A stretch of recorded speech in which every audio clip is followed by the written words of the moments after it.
Inside America's Boardrooms, the informational show for board members and corporate secretaries. Brought to you with Knowledge Partners, NASDAQ, the Center for Audit Quality, and PwC. Along with content contributors EQUILAR, Meridian Compensation Partners, Wilson Sonsini Goodrich and Rosati, R.R. Donnelley, and the Society of Corporate Secretaries and Governance Professionals. Welcome to this edition of Inside America's Boardrooms. I'm TK Kerstetter, CEO of Boardroom Resources, and it's my pleasure to welcome you to the show. We're going to be talking today about the proxy statement, how boards should think about it and using it. And joining me is certainly an expert in this area. Let me introduce Ron Schneider, who's the Director of Corporate Governance Services for R.R. Donnelley Financial Services Group. Ron, welcome. TK, pleasure to be here. Well, the proxy statement for years was the only access that shareholders sort of had to understand how the board was thinking, and even then it was certainly somewhat limited. You could argue that they could go to the annual meeting, but as you and I know, there wasn't much great opportunity to interact with directors, and typically most shareholders could never get to the annual meeting, so the fallback was always the proxy. It's changed a little bit with shareholder engagement, but the proxy still is sort of the first look into the boardroom. And you and I have talked about how that proxy is becoming much more board-centric. So let's start by talking a little bit about how the board should approach the proxy and then the different values that you see in giving time and making sure that you do it right.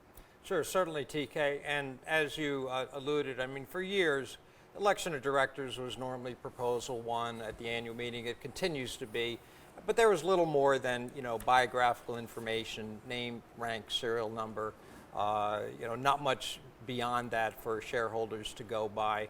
And uncontested elections typically went quite smoothly.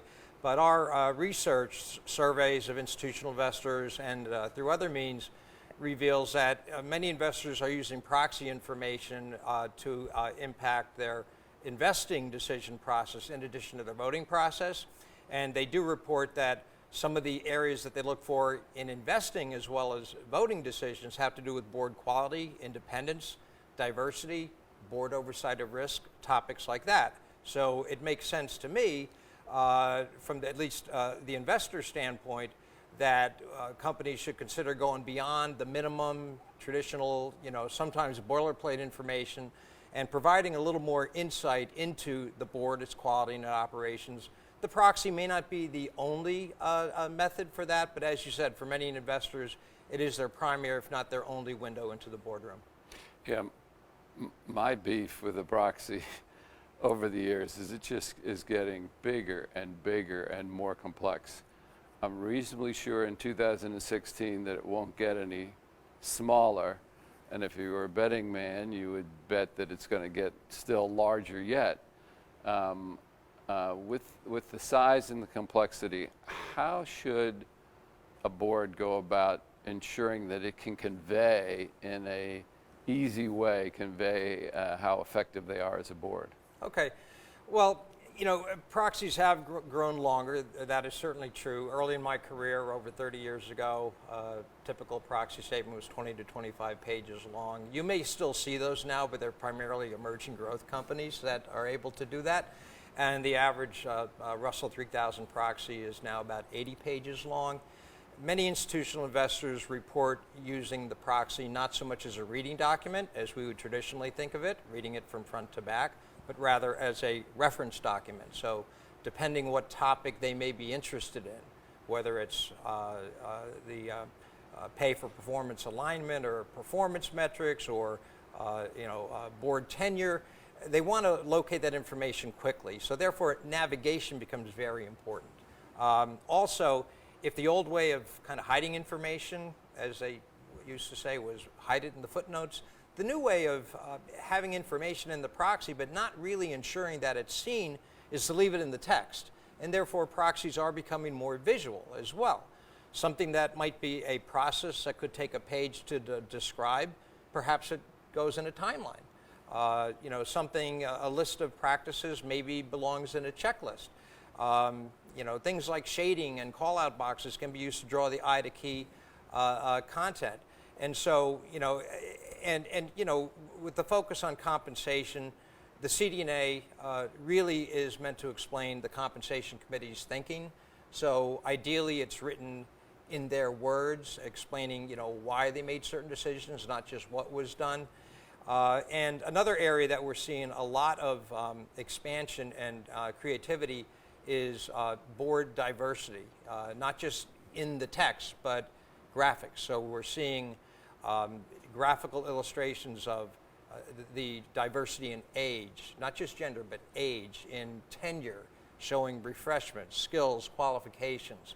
So I'd say they're becoming more visual. Yes, they are becoming longer, but they're also becoming easier to navigate.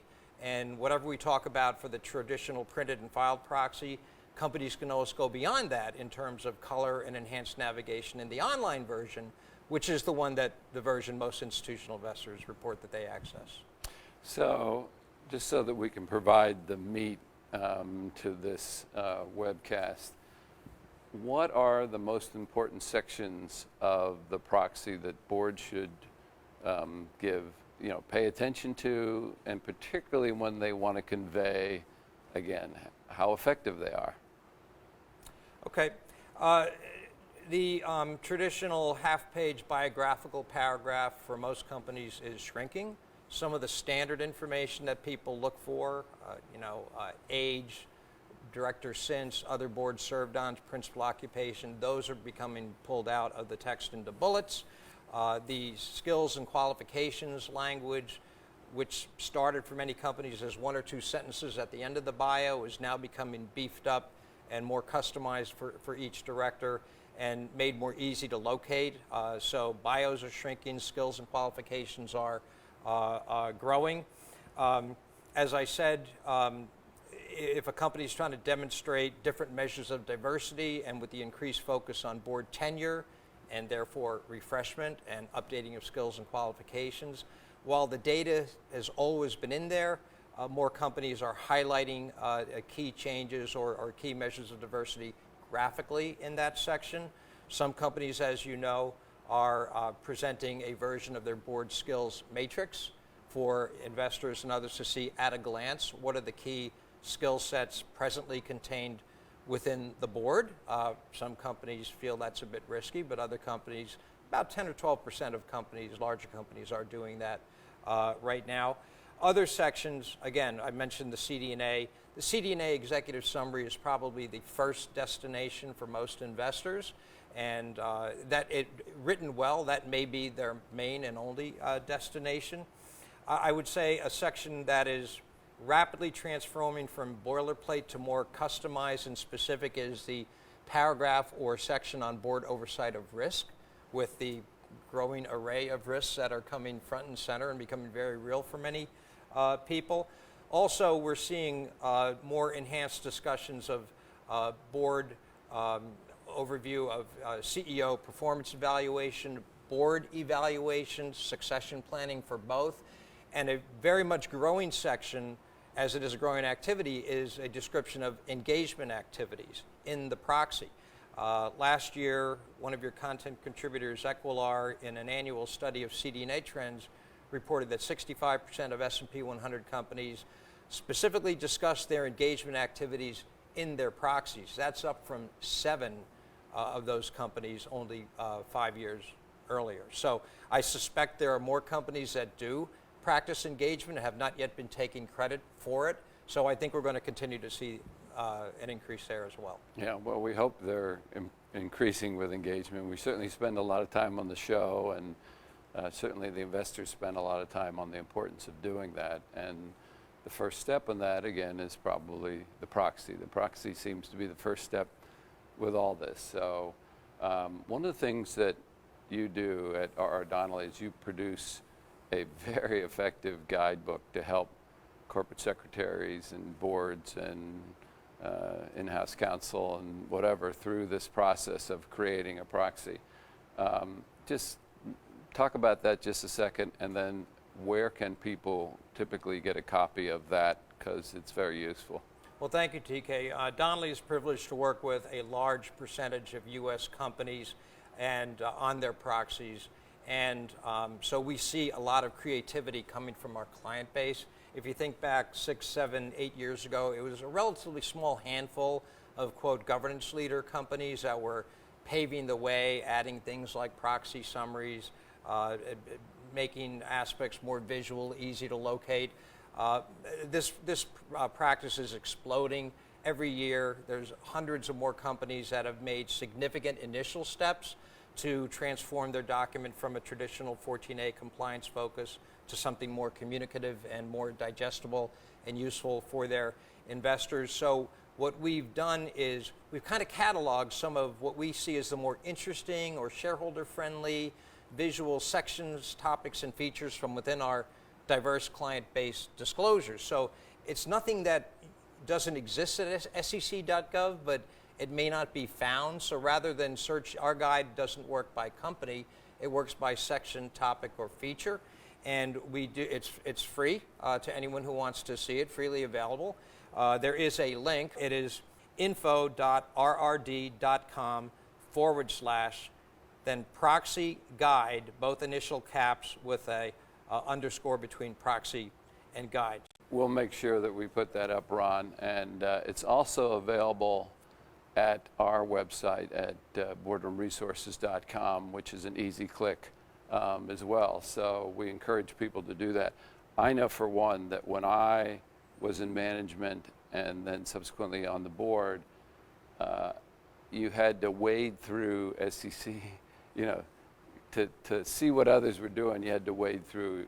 This guide is a tremendous tool because it brings all the best of that stuff together, and it's very useful. So I would recommend, again, somebody have it, and it's free, so why not certainly take advantage of that. We put a lot of effort into compiling it. It's meant to be useful, and we get a lot of positive feedback from companies that it helps them understand where the disclosure bar is heading, which they have to understand that's where their investor expectations are heading. So it helps them to achieve their goals pretty quickly and efficiently. Well, thanks for joining us, Ron. So before we end today, I just want to make our audience aware of an event that's going to be held here in New York, also right here at the NASDAQ market site. And that is the Compensation Committee Forum. And this is held by EQUILAR and NASDAQ for both board members and for HR executives. It's a great way on anybody who has to get together and create the all-sensitive pay packages that get such scrutiny. This is a great session to not only sort of visit with your peers, but also have experts talk to you about what investors want and don't want in the process. So that's April 5th here at the NASDAQ market site, and you can go in and just Google EQUILAR and get all the information that's required. So with that, we hope you enjoyed today's show. We'll be back again next week when we take another look at a critical topic that'll help you be a better board member or committee member, and we'll see you then. Join us again next week for Inside America's Boardrooms, brought to you with Knowledge Partners, NASDAQ, the Center for Audit Quality, and PwC, along with content contributors EQUILAR, Meridian Compensation Partners, Wilson Sonsini Goodrich and Rosati, R.R. Donnelley, and the Society of Corporate Secretaries and Governance Professionals.